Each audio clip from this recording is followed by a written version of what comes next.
प्रदेश में चल रहे स्पेशल इंटेंसिव रिवीजन यानी एसआईआर के पहले चरण के बाद मतदाता सूची की तस्वीर पूरी तरह बदलती नजर आ रही है। चुनाव आयोग की शुरुआती रिपोर्ट के मुताबिक प्रदेश में 42 लाख से ज्यादा मतदाताओं के नाम मतदाता सूची से हटाए जाने की प्रक्रिया में है। यह आंकड़ा न सिर्फ चौंकाने वाला है बल्कि आने वाले चुनावों को लेकर भी कई सवाल खड़े करता है।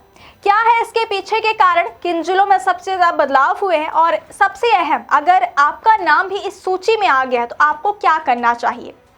दरअसल मध्य प्रदेश में मतदाता सूची को शुद्ध, पारदर्शी और त्रुटिपूर्ण रहित बनाने के उद्देश्य से निर्वाचन आयोग ने स्पेशल इंटेंसिव रिवीजन यानी एसआईआर की प्रक्रिया शुरू की थी।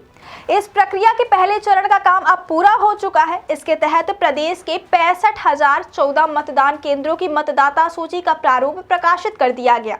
निर्वाचन आयोग के मुताबिक मध्य प्रदेश में अब तक कुल 5,74,00,000 मतदाता दर्ज थे, लेकिन जब घर घर जाकर सत्यापन कराया गया तो एन्यूमरेशन फॉर्म भरे गए और पुराने रिकॉर्ड से मिलान किया गया तो सामने आया कि करीब 42,74,000 मतदाता ऐसे हैं जिनके नाम हटाए जाने की प्रक्रिया में है। अब सवाल यह उठता है कि आखिर इतने बड़े पैमाने पर नाम क्यों हटाए जा रहे हैं। चुनाव आयोग का कहना है कि इनमें मृत मतदाता, स्थायी रूप से दूसरे स्थान पर शिफ्ट हो चुके लोग, लंबे समय से अनुपस्थित मतदाता और एक से ज्यादा जगह नाम दर्ज कराने वाले वोटर शामिल हैं। यानी ये प्रक्रिया किसी को अधिकार से वंचित करने के लिए नहीं बल्कि मतदाता सूची को वास्तविक और सटीक बनाने के लिए की जा रही है।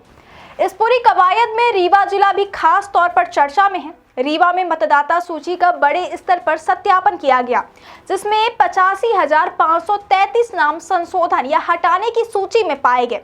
जिला निर्वाचन अधिकारियों के मुताबिक रीवा में ज्यादातर मामले स्थान परिवर्तन, लंबे समय से मतदान केंद्र से अनुपस्थित रहने या मृत्यु की पुष्टि से जुड़े हुए हैं। हालांकि आयोग ने साफ कहा कि कोई भी पात्र मतदाता अगर गलती से सूची से बाहर हुआ तो उसे पूरा मौका दिया जाएगा कि वह दस्तावेजों के साथ अपना नाम दोबारा जुड़वा सके। इस पूरे मामले पर प्रदेश के मुख्य निर्वाचन पदाधिकारी संजीव कुमार झा ने भी अहम जानकारी साझा की। उनके मुताबिक एसआईआर के तहत प्रदेश भर में 5.74 करोड़ एन्यूमरेशन फॉर्म बांटे गए थे, जिनमें से 5.31 करोड़ फॉर्म वापस प्राप्त हुए, लेकिन करीब 43 लाख फॉर्म ऐसे रहे जो जमा नहीं हो सके और यही एक बड़ा कारण है कि इतने नाम जांच के दायरे में आए। चुनाव आयोग का मानना है कि फॉर्म वापस न आना इस बात का संकेत हो सकता है कि या तो मतदाता उस पते पर मौजूद नहीं है या फिर उसकी स्थिति स्पष्ट नहीं हो पाई। अब बात करते हैं एक और बेहद अहम मुद्दे की, नो मैपिंग वोटर्स।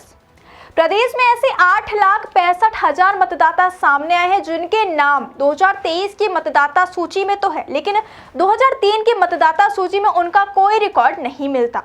इतना ही नहीं, इन मतदाताओं के माता पिता या नजदीकी रिश्तेदारों के नाम भी पुराने रिकॉर्ड में दर्ज नहीं है। इसी वजह से निर्वाचन आयोग ने इन मतदाताओं को लेकर विशेष सतर्कता बरतने का फैसला किया है। चुनाव आयोग साफ तौर पर कह चुका है कि इन नो मैपिंग वोटर्स को नोटिस जारी किया जाएगा और उनसे पहचान व निवास से जुड़े जरूरी दस्तावेज मांगे जाएंगे। दस्तावेजों की पूरी जांच और सत्यापन के बाद ही यह फैसला होगा कि नाम अंतिम मतदाता सूची में रहेगा या हटाया जाएगा। आयोग का कहना है कि यह पूरी प्रक्रिया संविधान, कानून और पारदर्शिता के दायरे में रहकर की जा रही है। यहाँ यह जानना भी बेहद जरूरी है कि किसी भी मतदाता का नाम सीधे तौर पर अंतिम रूप से नहीं हटाया गया है। फिलहाल जो सूची जारी की गई है वह केवल एक प्रारूप सूची है। इस दौरान आपत्तियां दर्ज कराई जा सकती हैं, सुधार के लिए आवेदन किया जा सकता है और दस्तावेज जमा कराए जा सकते हैं। आपत्तियों के निराकरण के बाद ही अंतिम मतदाता सूची प्रकाशित की जाएगी। तो कुल मिलाकर प्रदेश में स्पेशल इंटेंसिव रिवीजन का पहला चरण मतदाता सूची को साफ सुथरा और भरोसेमंद बनाने की दिशा में एक बड़ा कदम माना जा रहा है।